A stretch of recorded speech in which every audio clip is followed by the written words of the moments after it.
being reported that the Venezuelan gang Tren de Aragua began taking control of apartment buildings in Aurora, Colorado last November. While mainstream media and government ignore it, local news is covering it. So now your investigator, Brian Moss, has obtained a confidential report into one of those apartment complexes, and that report says a Venezuelan gang began taking it over in 2023. This is the 9-page report. It was put together by a Denver law firm. They say they were hired to look into the Whispering Pines apartments by the building's lenders. Last month, they sent this report to Aurora's mayor, city manager, and police chief. As recently as Tuesday, residents at the Edge apartment complex in Aurora pushed back on reports that a Venezuelan gang had taken over their building. But 5 miles away, at the Whispering Pines, a 54-unit apartment building in Aurora, this detailed letter asking for confidential treatment of the contents shared a different story. It was sent to Aurora officials on August 9th.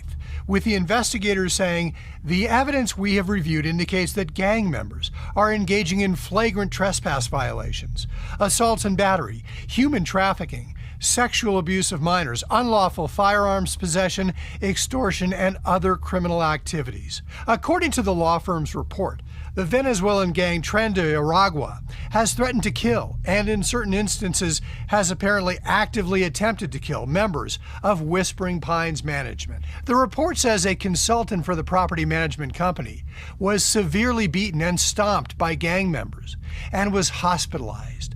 The alleged incident recorded by building cameras with screenshots attached to the letter.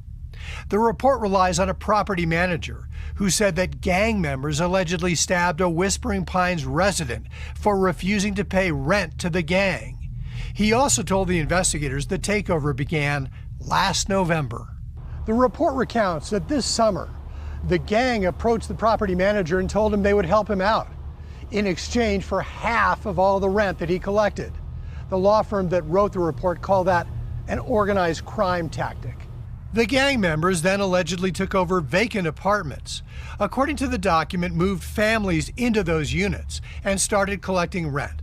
The law firm says this is a picture of gang members breaking into a vacant apartment so they could move a Venezuelan family in and then collect rent.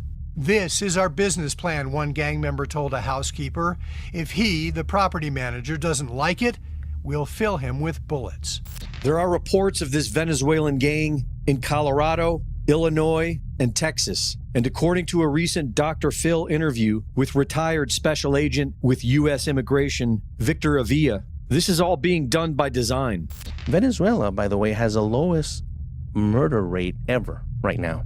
What does that tell you? Yeah, all the murderers are gone. They're here. Yeah. So is it true that they're emptying prisons? I mean, is this Cuba all over again? This is not a hearsay. There was a memo by DHS last year admitting that, in fact, they knew that Venezuela's government was emptying their prison and rehabilitation centers or drug centers, releasing them on purpose because they knew with instructions to make, if you were going to get out, you're going to make your way to the U.S. That is not, we're not making that up. That's true. It was reported on, and DHS admitted that that was happening. And in fact, it has. El Tren de Aragua is heavily present in our country now.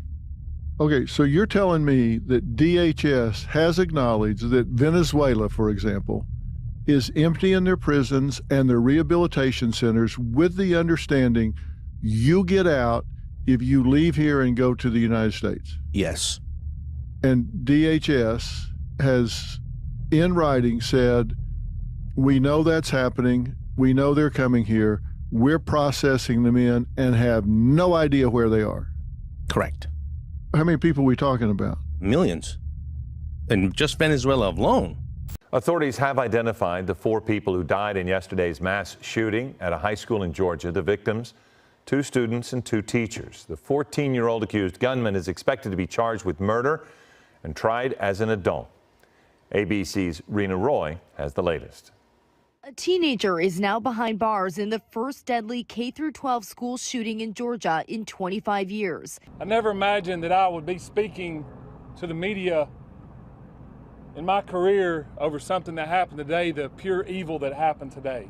Officials say the suspect, 14-year-old Colt Gray, killed 2 fellow students, 2 teachers, and injured 9 others at Appalachia High School Wednesday morning. The victims identified as 14-year-old students Christian Angulo and Mason Schermerhorn. Math teachers Richard Aspinall, who was also a coach on the football team, and Christina Irami. The guns sound like balloon popping, but like 10 times louder. You can see students evacuated by officers. I saw like my math teacher, and he was all covered. I saw blood everywhere. Well, there was a moment where I'm like, I might die today. Just last week, teachers were given a device that can alert the sheriff's department in an emergency. The school resource officer is responding, finding the suspect with an AR-15 style rifle. They say he surrendered without incident. The shooter quickly realized that if he did not give up, that it would end with an OIS, or an officer-involved shooting. He gave up, got on the ground. In May of last year, the FBI received anonymous tips about online threats to shoot up a school. The FBI traced the threatening posts on a gaming site to a then 13-year-old. At the time of the threats, the local sheriff questioned the teen and his father, who denied making the posts, and said that while he kept hunting guns in the house, his son did not have unsupervised access to them and found no reason to arrest him.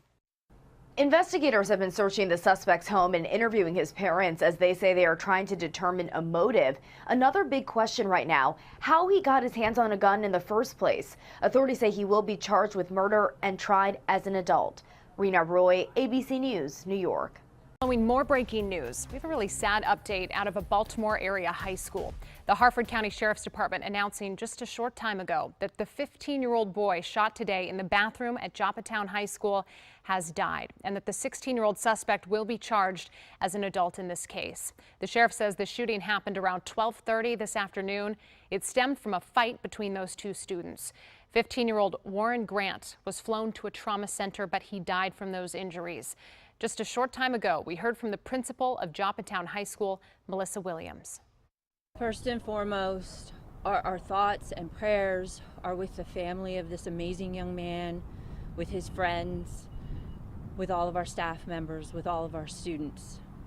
Joppatown is a loving and strong community who will, without a doubt, rally among our families, support one another, and continue to support our community. According to the sheriff, the 16-year-old suspect had escaped to some nearby houses. He was arrested within minutes thanks to help from the community.